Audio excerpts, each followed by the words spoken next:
There are two buildings here. This is the first station that anybody came to. On this building it says Bad und Desinfektion 1, bathing and disinfection 1, and in the next building it says Bad und Desinfektion 2. Building 1, building 2, the same sign. One second. Was that, where are you going? You need to come. We're all going in. Nobody's going to lose out. Gas disinfection chambers, gas chambers. So we know that there was a lot of deception, but also those who were processed in the camp were showered basically, and given some spray of disinfection. So it's true, there was Bad und Desinfektion. It was true. Except one was real and one was deception. So Helena goes in one building and her mother goes to the other. We're going to follow the mother. And it was this building. Room by room.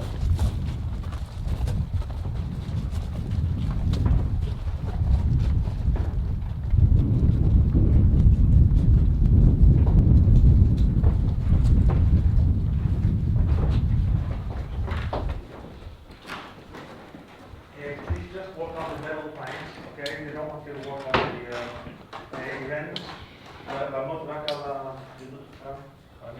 They don't want you to walk on the original. This is the original. We built the wooden planks so we don't ruin the original. They don't have the lights on to read, but I'm going to tell you what happened here. Here, people, let's get everybody in first. Please just stay on the wooden planks. Stay on the wooden planks. Okay, you can pan out and stay on the wooden planks. Okay, let's stay on the wooden planks. Let's get in. Okay. Stay on the wooden planks. Good. Healthy. Okay. Let's get everybody in.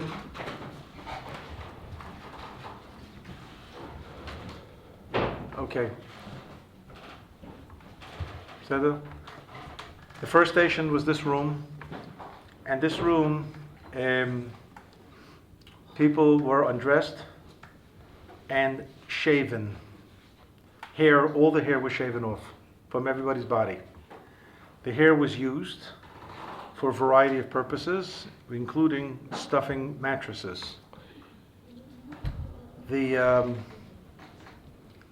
Men and women separately? here there was men and women separately. Yes, here there was men and women separately. Men first and then women after? I don't know. I wasn't here, thank God. I don't know, but there was men and women separately. One thing happened immediately, and we know this from various camps, that there was no need for sanitary napkins for women in the camps. And the reason is, the women stopped menstruating. They were given shots, and people thought that the shots actually caused something to happen. But we know now medically that's not true. What caused it was the shock. Women went into shock after this very experience, because a woman without a hair loses something of her identity. Forget about the beauty, her identity. And she wasn't the same person. There were women who survived the Shoah who never thought they'd ever be able to have children again. And b'chazdei Hashem, they did. We know this, because things came back. But this was the first station, the big shock. And if you saw Schindler's List, they were walking around and they were laughing at each other, because it was just funny who they were, who they looked like, who they didn't look like. And from this station they were forced into the next room. Just walk on the planks.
Okay, let's move down towards me.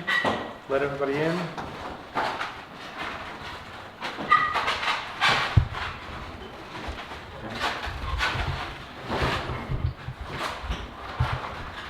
Okay. Arnie, you the last one? Okay, the last one? Fine.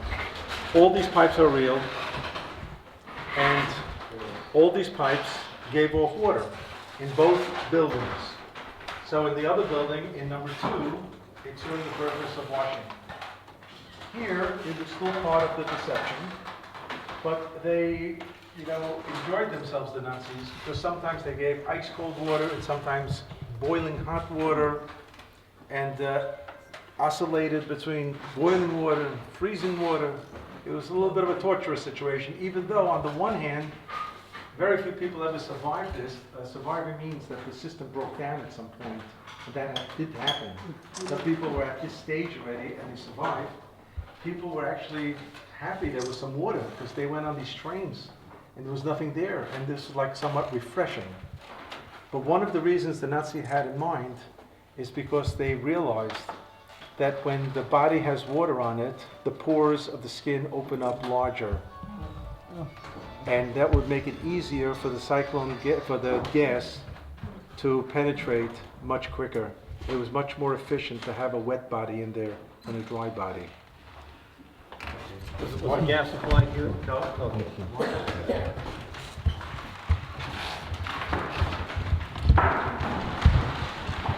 All right, I'm going to allow you to walk on this floor because it's never going to spread out here. That's correct. Pan out in the room.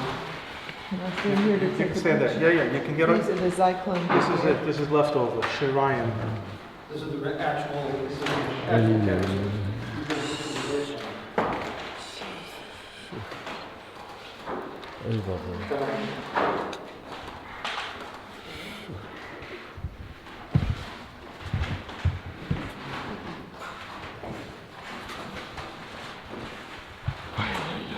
Okay. Are we all here? Dankeschön.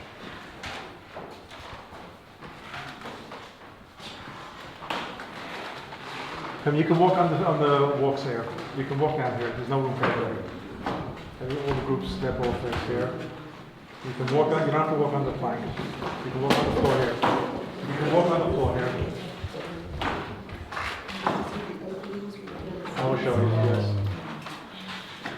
Okay. Are we in? Okay. I know that you've talked about and you've heard about so often the gas chamber, but you never were in a gas chamber. This is a gas chamber. In this room, the doors were sealed at both ends. And there are windows here to open up for ventilation. The canisters that are left over after the war, you'll be able to see in this room, on public view, leftovers of cyclone. The two holes in the roof were basically the ducts that the tablets of the poison was dropped into, and it merged with the air and became the poisonous fumes. Some claim that the bluish hue in the walls is still remnants of some chemical reactions that took place here. There were people here to the extent that you could not move. Hundreds of people were stuffed in at any given time. And what they did was, if they had children, little babies or children, they would hold them up on their shoulders and on their heads. We know that whatever remaining air there was floats to the top or exists in the top. And when bodies were found after the doors were opened, it was like a scramble of everybody to get to the top. They had to pull out bodies in a stand-up position because they were not able to sit or lie down. That's how stuffed they were. And the more stuffed they were, the less gas had to be used. The less area had to be used. So it didn't take more than a few minutes for them to verify that everybody was dead. And then there were fans that fanned out the gas Then the doors were opened, and then the Sonderkommando, one of the most difficult jobs of being a Jew in a camp, was to be part of the Sonderkommando. Jews who were forced to take the bodies, put them on wheelbarrows, and then bring them up the hill to the crematorium where the bodies were burnt. When Israeli groups come, they have attached sometimes a witness, but always a security person. That's the rules of the game from the education ministry. And the person who's the Ish Bitachon, the security man, he's not supposed to get emotionally involved in the trip. He's got a job. He's got to make sure that everybody's protected and the area is, as they call it in the language, sterile. And we had a fellow once with the yeshiva who never really knew what a Sonderkommando was. And he finds out by hearing the madrich, the guides, speak about it on the trip. And he breaks down and cries. I mean, this man's on the job. And we came over to him, we said, whatever his name was, Yitzi, what's going on? He says, my grandfather was a Sonderkommando. I never knew what it was. The Sonderkommandos were had a better shot at survival because working in this facility, when they stripped them, people had morsels of food in their pockets. Of course, they weren't supposed to eat it, but they did. A chocolate, a candy, a this, a cookie, and it gave them an added, chance to survive. And if they were caught, the Sonderkommandos were thrown directly into the crematorium without the gas. That was the punishment. So it was high risk. And they also realized that their chances of getting out are very small because the average lifespan of being a Sonderkommando was 3 months, because after 3 months they overhauled and they put them into the gas chambers. And then they realized it. Most of the revolts in concentration camps, which meant the blowing up, the dynamiting of one of the crematorium in Auschwitz, the revolt in Sobibor, the revolt in Treblinka, were done by Sonderkommando. They were the healthiest. They knew exactly who were there. They already knew the camp. And they knew that if they didn't do it, in a week or two, they're dead. They knew it. There was a good reason for them to pull themselves together. So they were the Sonderkommando. In this room, 120,000, and there's another gas chamber next door, a more primitive one that had not Cyclone B, but had a gas canister before they introduced Cyclone B. So in this room and the next room, 120,000 of Amenu B'nai Yisrael perished. There's no other gas chamber in Majdanek. This is it. It's not like Auschwitz that has a complex of 6 tremendous buildings and so on. There was a factory. Here it was just quiet. Some of these canisters still have gas in They them? all do. So don't open it up. This is the way the Russian government found it. The Polish decided to leave it, and for posterity, for people to see. These are real things. These aren't empty cans, they're sealed cans. I'm not a chemist. I know this is real. So, here, I think, believe me, it's not easy to say Ani Ma'amin in this context. It's not easy. And not everybody said Ani Ma'amin while they were here or those who survived. The heroic act is that some did. It's amazing that some still maintained some sliver of hope and emunah. To that end, we join. Ani Ma'amin B'emunah sheleno B'vi'at HaMashiach Ani Ma'amin Ani Ma'amin B'emunah sheleno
We're going to exit what these people were not able to do. We're going to walk away from this, but we're not going to leave it. We're going to pass the next gas chamber, and you'll also see a guard's little booth with a little window that you can see what's going on inside. And then we'll leave to the left outside.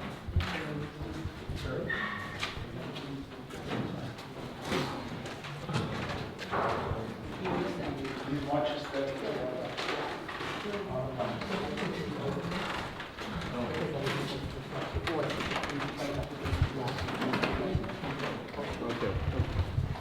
Man, I see what you're saying, I'll try.